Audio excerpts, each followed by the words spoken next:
My parents never supported me and called my passion a waste of time. Now that I've built a successful business, they want me to pay off their debts, but I refused and cut them off for good. Have you ever had someone in your life who didn't believe in you, even when you were pouring everything you had into your dreams? Well, that was my reality with my parents. From a young age, I had a passion that lit a fire inside me, something I was willing to sacrifice for. But instead of supporting me, my parents saw it as a waste of time. They didn't understand why I wasn't following the traditional path. They couldn't see how something I loved could ever lead to anything meaningful. They told me it would never amount to anything, that it was just a phase, and to grow up. Despite their doubts, I pressed on. I worked tirelessly, sacrificing weekends, sleep, and even relationships to build something that could turn my passion into a business. And guess what? After years of hard work, things started to fall into place. I built a successful business, something I never thought would happen. Finally, I was able to prove to myself that those late nights and sacrifices were worth it. But while I was out there chasing my dreams, building my empire, my parents were still struggling, trapped in their financial mess. Then one day, the tables turned. My parents, the same ones who told me I was wasting my time, came to me with a desperate plea. They were deep in debt, and they needed me to help them out financially. Suddenly, after years of rejection and criticism, they wanted me to save them. They expected me to step in and pay off their debts. It was a lot to process. I found myself at a crossroads, torn between what I had built and the people who had never believed in me. But the more I thought about it, the more something didn't sit right. They hadn't supported me when I needed it most, so why should I step in now? The answer wasn't clear, but what happened next was. I made a decision that would change everything, something I didn't think I'd ever do. But before I tell you what happened, let me ask, have you ever had to choose between family loyalty and your own principles? What do you think I decided? Stay tuned to hear what happened when I finally stood up for myself, and the shocking consequences that followed. Growing up, I always felt like I was fighting an uphill battle. My parents were practical, traditional, and firmly believed that a stable job with a steady paycheck was the only way to be successful. They wanted me to follow in the footsteps of everyone else in our family, get a degree, find a safe career, and start a family. But that was never my dream. My dream was always different. I wanted to build something on my own, create something from scratch, and carve my own path. It wasn't easy to explain that to them, especially when they couldn't see past their own limited vision of success. I tried to make them understand. I showed them every little win, every step forward I made in building my business. But it was always the same reaction, a quiet good job with no real enthusiasm, followed by some comment about how it won't last or this won't get you anywhere. I'll never forget the time they told me I was just being delusional and that I was throwing my life away for something so uncertain. It hurt, but it also fueled me. The more they doubted me, the more determined I became to prove them wrong. Over the years, I kept working on my passion. I took risks that most people wouldn't dare, worked late nights, learned everything I could, and faced countless failures. Slowly, bit by bit, things started turning around. The business began to grow. What started as a small side project eventually became my full-time job. And when I finally reached a point where I was making enough money to feel like I had truly made it, that's when everything changed. It was the same parents who once dismissed my dreams now coming to me with open hands, asking for help. At first, I was in shock. I had spent years making my way in the world without their support, and now they expected me to rescue them from their financial mess. The irony wasn't lost on me. They never saw the value in what I did, and now they were desperate for me to clean up their mess. I felt conflicted. Part of me wanted to help, to prove that I wasn't holding on to any bitterness. But another part of me, one that had been hurt and disappointed so many times, knew that I couldn't just give in. They had shown no faith in me when I needed it most. Why should I return the favor now? The more I thought about it, the more my gut told me I had to make a stand. But what would that mean for our relationship? Would I regret it? Would they ever understand why I had to walk away? The more I thought about their request, the harder it became to ignore the flood of emotions it triggered. On one hand, I could see their desperation. My parents were not bad people, they had always tried their best, but life had hit them hard. Their financial troubles weren't a result of bad choices alone, there were unforeseen circumstances, medical bills, and things that spiraled out of their control. I understood all that. But at the same time, I couldn't shake the feeling that this was a pattern. They had never truly believed in my abilities, and that was something I had never been able to forgive. How could I just erase all the years of their judgment and dismissiveness? I'd sacrificed so much to get where I was, and it wasn't just about the money or the business, it was about my independence, my identity. They never saw that. They never acknowledged the weight of those years where I fought to prove myself worthy of something they couldn't even understand. And now, suddenly, they needed me to come in and rescue them. They expected me to step up as the responsible one, the one who could solve their problems just because I had found some success. The irony wasn't lost on me. It felt like a slap in the face, as if all their previous words of doubt and discouragement had been erased the moment they saw me succeed. They had never asked how hard it was for me to get to this point, how many times I'd been knocked down and gotten back up. And now they were asking for my help? But the more I resisted, the more conflicted I became. There was a part of me that felt guilty. After all, they were my parents. Wasn't helping family part of the deal, no matter how hurtful they had been? They raised me, and in a way, I owed them my success, right? I couldn't deny the guilt gnawing at me, especially as I saw the fear in their eyes when they explained their situation. They were scared of losing everything they had worked for, scared of the future, and maybe even scared of the fact that I had finally outgrown the expectations they had set for me. Still, the other part of me fought back. This wasn't just about money. It was about respect, boundaries, and being true to myself. If I gave in, what would that mean for the rest of my life? Would I always be expected to fix their problems, to clean up the messes they had made? How could I ever build a healthy relationship with them if they never truly accepted me for who I was? I couldn't just be the golden child when it was convenient for them. I had fought too hard for my place in the world, and I wasn't sure I was ready to sacrifice that for the sake of their comfort. As the days passed, the tension in our relationship grew. They called, texted, even emailed, hoping to convince me. The guilt kept creeping in, but so did the anger. They acted like I owed them everything because I had made it. They never saw the sleepless nights, the rejections, or the loneliness that came with building a business. And here they were, asking me to rescue them, when they hadn't even asked how I was doing in all those years I was struggling. I kept thinking about how I could avoid this confrontation altogether, how I could find a way to make them understand without cutting ties. But every time I tried to talk it through with them, I felt more and more trapped. There was no way to explain the depth of what I was feeling without it turning into a huge argument. And yet, the idea of just handing over money that I had worked so hard for, felt like a betrayal of everything I had fought for. I realized that the issue was bigger than just the debt.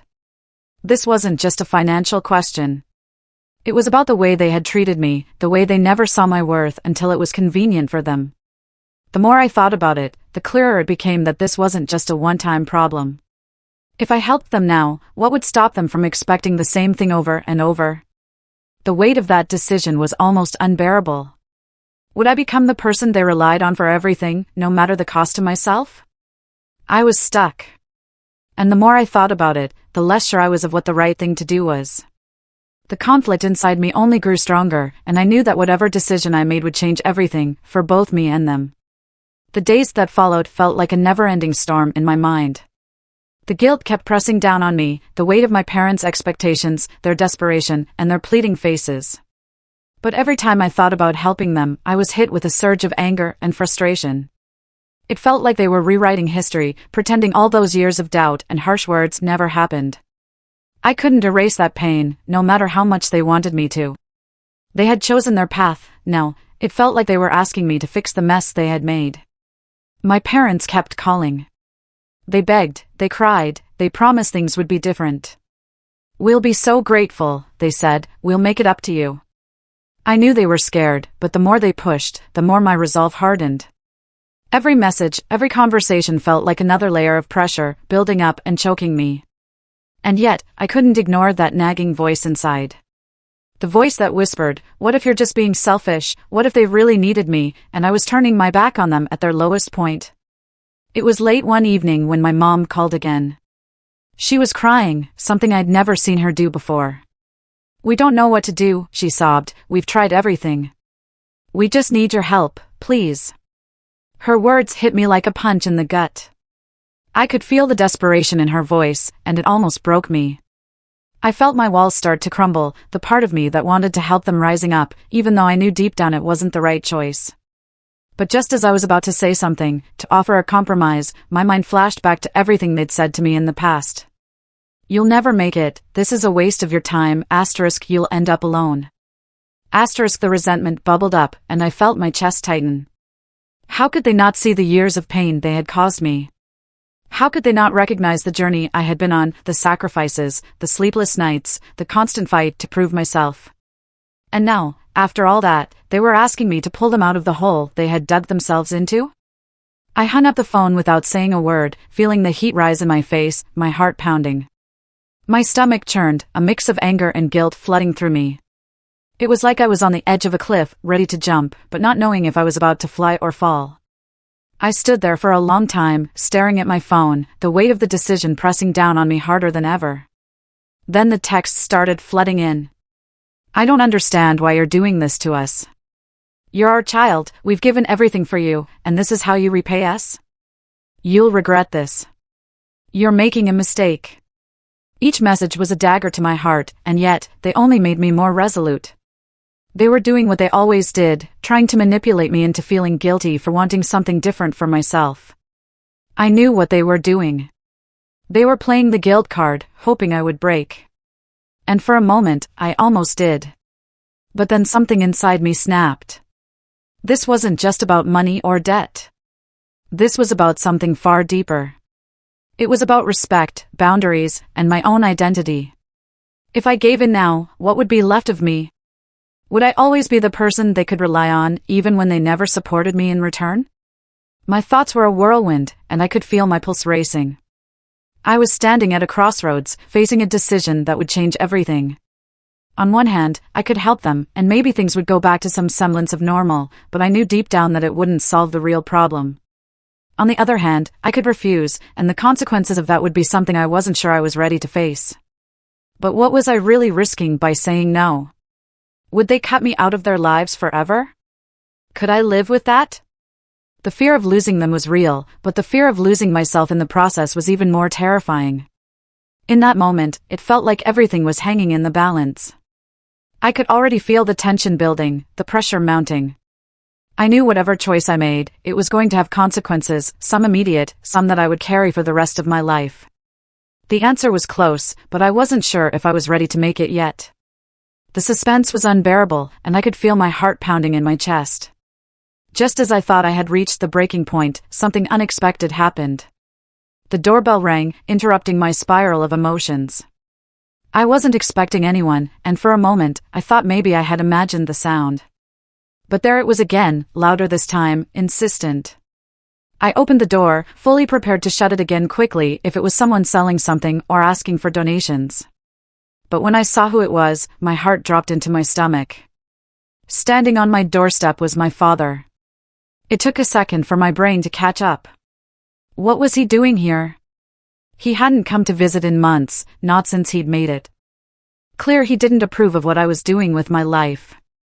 And now, here he was, his face lined with worry, his clothes rumpled like he'd just come from a long drive. "I need to talk to you," he said, his voice strained. It was the kind of tone I had never heard from him before, vulnerable, almost pleading. "I know we haven't been the best parents. I know we've messed up. But this is serious. Your mother is getting worse. Her health, I mean." He paused, looking down as if the words he had to say were too heavy to lift. "She's been hiding it from you, but she's been sick for a while now. We've been trying to manage it on our own, but we can't anymore. The bills are piling up, and we don't know what to do." The words hung in the air like a bomb about to explode. My mind was racing, but I couldn't seem to form a single coherent thought.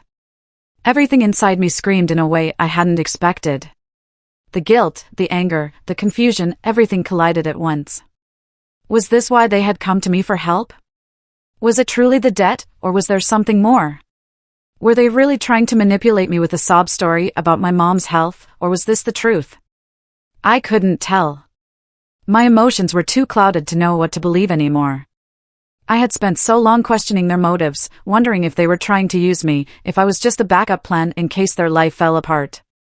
But now, this new layer, this revelation, threw everything into question. He looked up at me, his eyes bloodshot, filled with a kind of sorrow I hadn't seen in him before. "I never wanted you to feel like you owed us anything," he continued, his voice cracking. "But we're out of options. If we don't pay these bills soon, I don't know what's going to happen to her." In that moment, everything felt unreal. I wanted to scream, to lash out at the unfairness of it all. How had we gone from them telling me my dreams were worthless to them standing on my doorstep, begging me to save them? It felt like a cruel twist of fate, like some cosmic joke. But there was one thing I knew for sure now: this was not just about money anymore. This was about family, health, and the painful truth I had to face. I stood there, frozen, as my father waited for a response. His words, his plea, hung heavily between us. I wanted to help, I wanted to be the person they needed me to be, but could I? Should I? Was this truly a turning point in our relationship, or was it just another form of manipulation, another way to tie me into their web of need? My heart raced as I realized the true depth of the decision in front of me. Everything I thought I knew, about my parents, about my life, about the principles I had fought so hard to protect, was suddenly thrown into chaos. How could I walk away from this now, knowing what I knew? How could I stand by and let something happen to my mom, knowing I had the power to help? But then again, helping them might mean sacrificing everything I had worked for. Could I bear to do that? The stakes had just been raised higher than I ever imagined. I stood there in the doorway, feeling the weight of my father's words press down on me. The world felt like it was spinning, and I couldn't decide which direction to go. My mind was racing, torn between the desperate need to help and the overwhelming fear of losing everything I had built. The guilt was unbearable. Could I really turn my back on my family in their moment of crisis, especially after everything they'd been through? Could I risk the possibility of my mother's health deteriorating further just to protect myself? But as I stood there, looking at my father's worn-out face, something inside me clicked. I could see the truth in his eyes. His fear wasn't just about money. It was about losing my mom, losing everything. For the first time in my life, I saw my parents as human beings, flawed and vulnerable, not just the authority figures who had criticized and dismissed my dreams.